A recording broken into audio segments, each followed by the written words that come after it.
मुखले विनती करे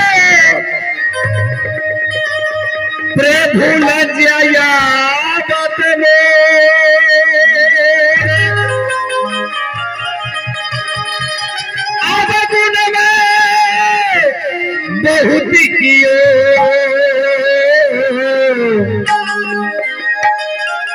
अब गुण में बहुत कियो ये जी कैसे भाव बहुत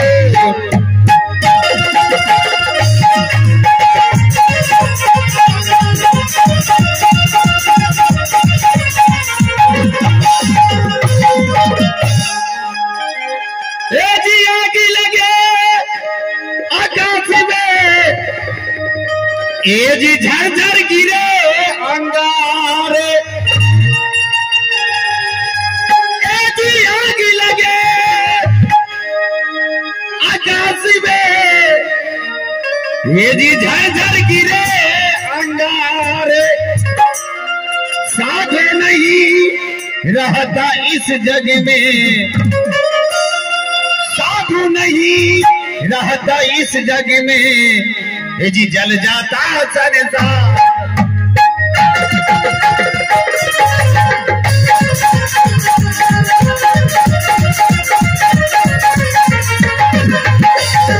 ये जी भारत की एक कोनी में ये जी आजमगढ़ है एक शहर ये जी भारत के एक कोनी में ये जी आजमगढ़ है एक शहर वहां का मैं ये जी राजा हूँ वहां का मैं ये जी राजा हूँ ये जी नरसिंह मेरा नाम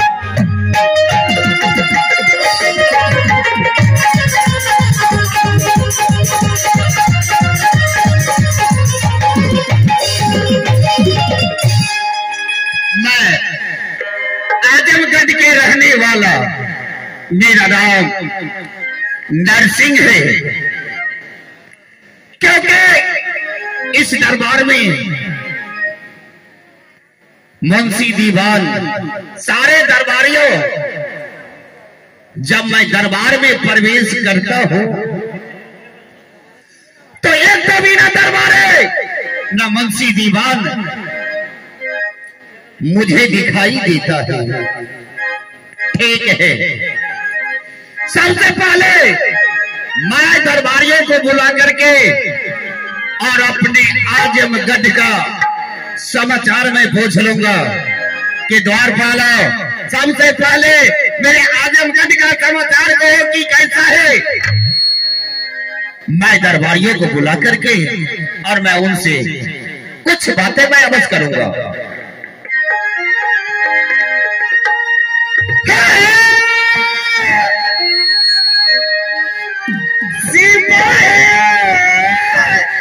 द्वारपाल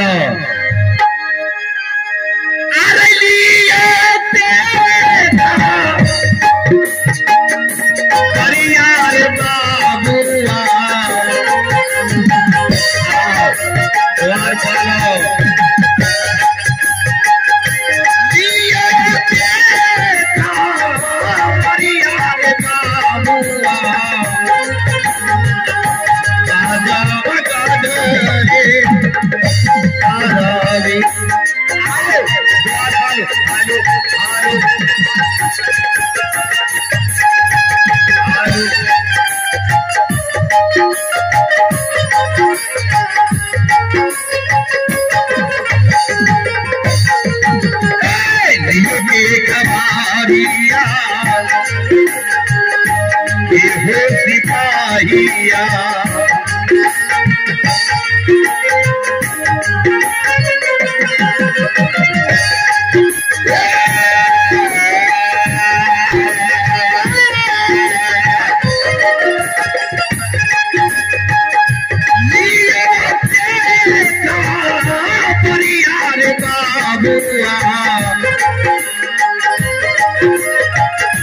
लिया सिपाहिया राजा दर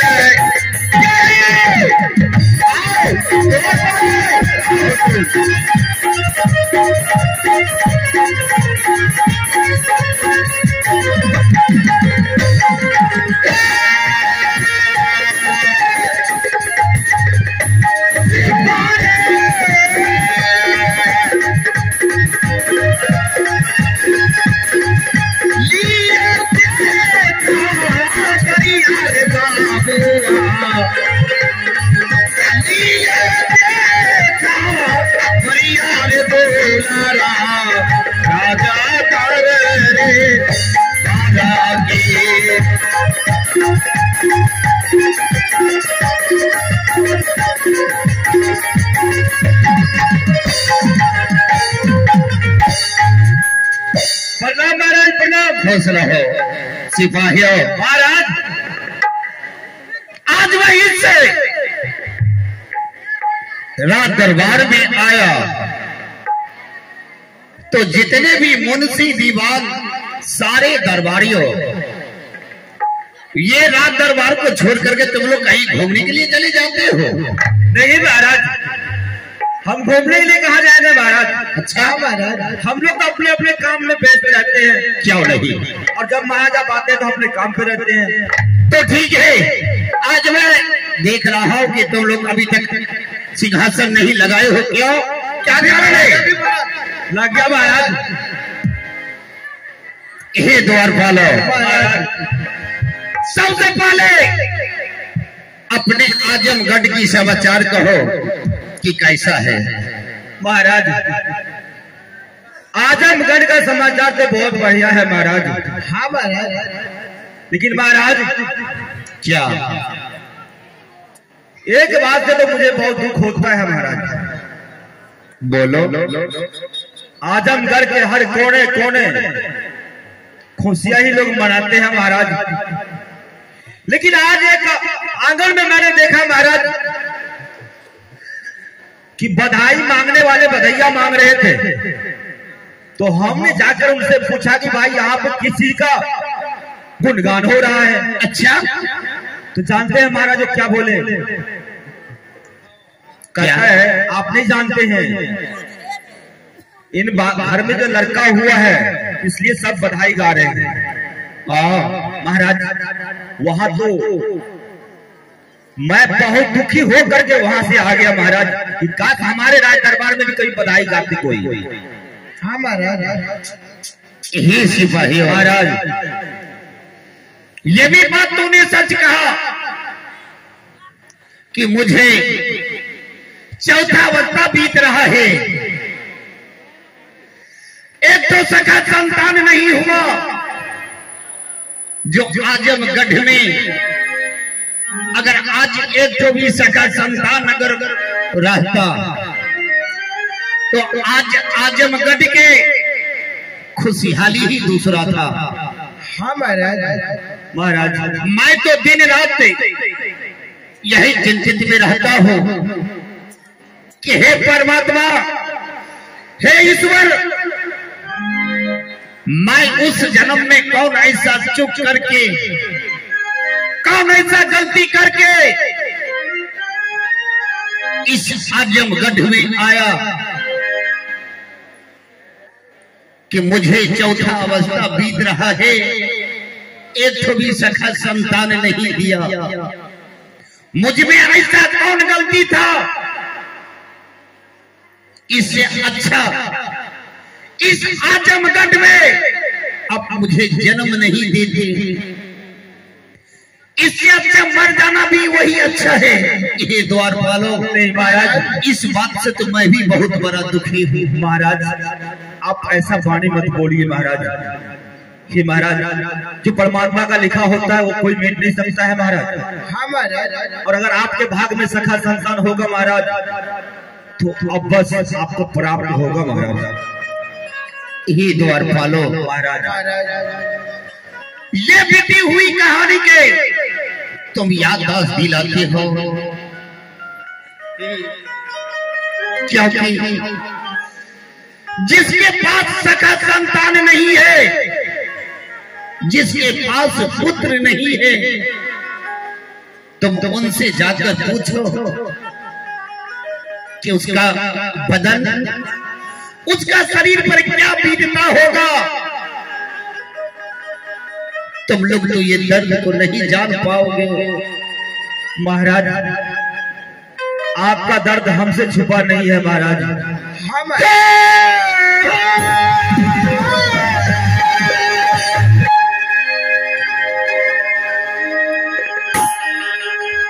पुत्र के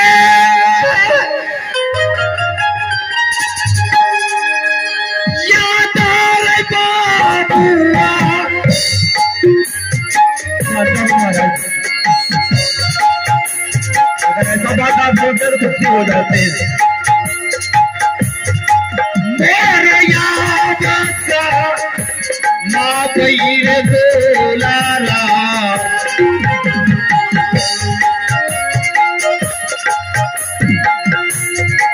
मेरे याद का माँ बहीर बाबुआ, दुलारा रे दुनिया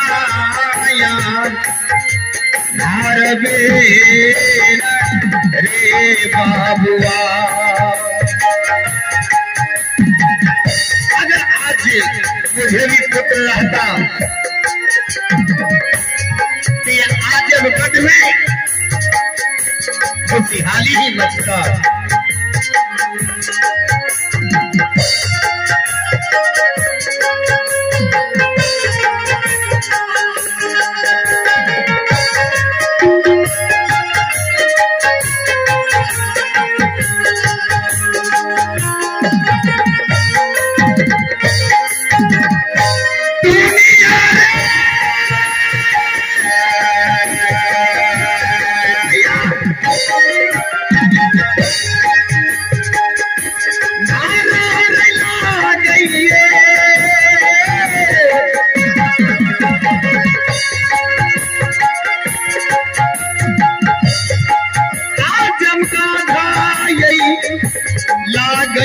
बाबुआ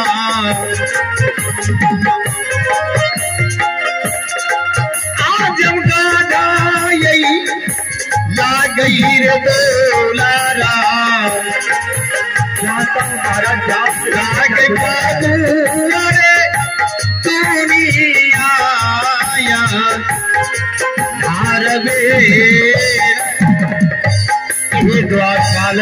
महाराज। अगर ये बधाई के बारे में तूने मुझे कहा, जी महाराज, तो मुझे यही याद आ रहा है कि आज अगर मुझे भी सखा संतान रहता तो मैं भी इस आजमगढ़ में खुशहाली ही खुशहाली बीतता, मैं भी खुशी रहती। महाराज आप तो यहाँ का राजा है महाराज, इस राज का जितना भी कारभार है वो आपके ऊपर है महाराज, और आपके राज में जितना भी प्रजागण है महाराज वो आपके ऊपर आश्रित है महाराज। कि महाराज हम लोग आपके साथ हैं महाराज, आपका दर्द आपका दुख हमसे छुपा नहीं है महाराज। लेकिन हे महाराज अगर आप ऐसे व्याकुलता दिखाएंगे प्रजा को तो प्रजा तो आपका हताहत हो जाएगा महाराज। इसलिए कह रहा हूँ महाराज, मैं अपने आजमगढ़ में प्रजा के नतीक में कुछ नहीं बोलता हूँ। नहीं महाराज, होना भी नहीं चाहिए प्रजा को, यह आभास भी नहीं होना चाहिए कि हमारे राजा दुखी हैं। आपका दुख तो सब प्रजा जानते हैं महाराज। अगर आजमगढ़ में मेरा पास एक जो भी सखा संतान अगर नहीं है, इसी तरह अपने दिल को तुम लोग के नजदीक बहला करके मैं अपना दिल को शांति कर लेता हूँ। लेकिन मैं क्या करूँ? देखिए महाराज, ये सोचते सोचते अब तो मेरा चौथा वर्ष बीत रहा है। जी महाराज, अब तो मैं बूढ़ा हो गया, एक भी सखा संतान नहीं हुआ। ये बात सबको सारे के छोड़ो, और सबसे पहले महारानी के कुशल कहो कि महारानी कैसी है। वो बहुत अच्छी है महाराज। वो भी वैसे ही दुखी होते हैं महाराज जैसे आप दुखी हो जाते हैं। हाँ महाराज। महारानी जी भी अगर कि पता लगता है कि फलाने के घर संतान हुआ है तो महारानी सुनते ही रो पड़ते हैं महाराज। ये भी बात तो नहीं सच कहा, क्योंकि महिला के जो है कलेजा बहुत नाजुक होता है। वो तो दिन रात बस सखा ही संतान की चिंता में कभी खाना खाते हैं, कभी नहीं खाते हैं, कभी भूखे रह जाते हैं, भर भर दिन अपना समय को बिता लेते हैं। क्यों नहीं महाराज? तो तुम लोग के साथ आकर के किसी तरह अपना मन दिल बहला करके और अपने रात दरबार में मैं बैठ जाता हूँ। हाँ महाराज। ये महाराज क्या? जिसके पास महाराज सखा संतान एक भी ना हो तो उनके पास चाहे जितना भी दौलत हो, जितना भी जायदाद हो महाराज, वो कंगाली होते हैं। क्या ये तो दिल पर बोझ बना रहता है महाराज। तो ये सोचकर तो कोई भी दुखी हो सकता है, लेकिन महाराज आप इन बातों को अपने अंदर छुपा करके रखिए और हम लोग को जो क्या नहीं तो हम लोग प्रजागण में जी महाराज। अगर मेरे पास सखा संतान नहीं है तो तुम दोनों भाइयों को देख करके मेरा दिल बहुत उदारता रहता है। क्यों नहीं महाराज? हंसी खुशी से अपने रात दरबार में भी रहते हैं और अपने आजमगढ़ की सारे समाचार मैं तुमसे पूछता होता। जी महाराज। जाओ महारानी की कहना कि महाराज आज रंग महल नहीं जाएंगे हम।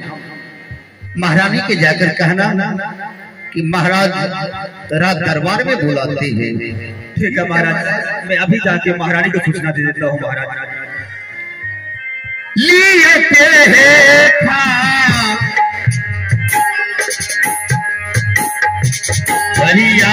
रानी है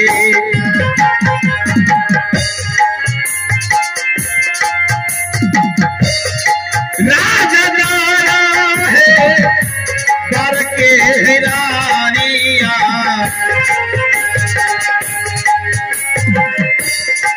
आब रानिया है मोरे है राज ई कबे रानिया। महारानी जी आप जाइए राज दरबार। आज महाराज राज दरबार से रंग महल तक नहीं आएंगे, आपको ही जाना पड़ेगा। आपको याद नहीं है? हाँ हाँ ठीक है, तुम जाओ, मैं जा रही हूँ। ठीक है जाइए।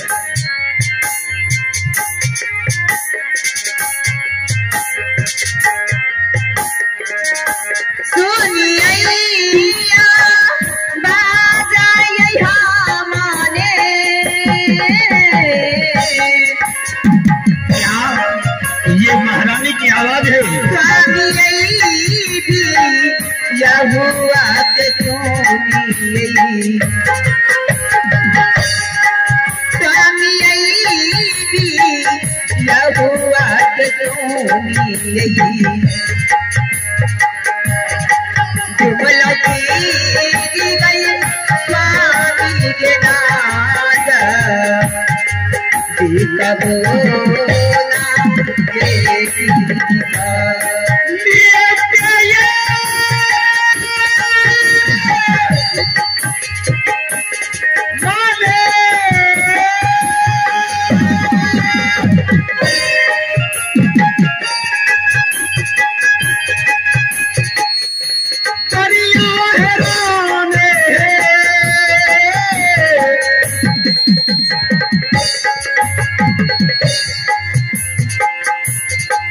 राजदारा है दर के रानिया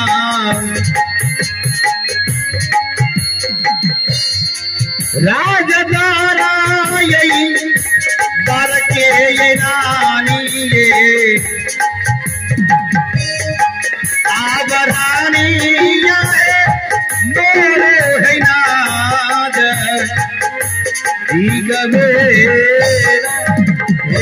नाज चौकी तारा है तारी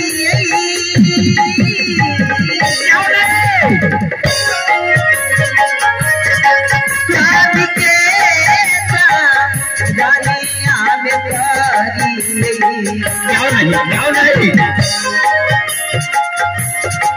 पिया के जाना में ये कारी मानते या टीका ये दिया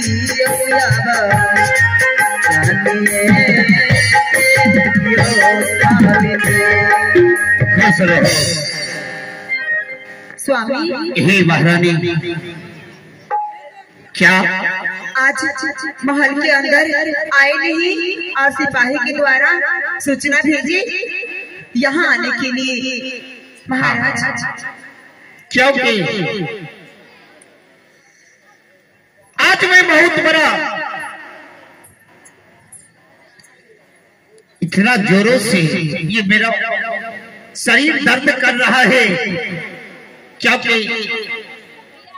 कभी काल कभी ऐसा दिमागों में ऐसा कोई बात विचार हो जाता है, इसीलिए मैं रंग महल तक नहीं गया, मैं तुझे यहाँ तक बुला लाया। क्या तुम ठीक हो ना? हे स्वामी, क्या ठीक होने की क्या बात रहेंगे? आप तो जानते ही हैं इस संसार में जिस नारी को परमात्मा ने एक सखा संतान नहीं दी, उसकी क्या दुर्दशा होंगे वो तो आप जानते ही होंगे।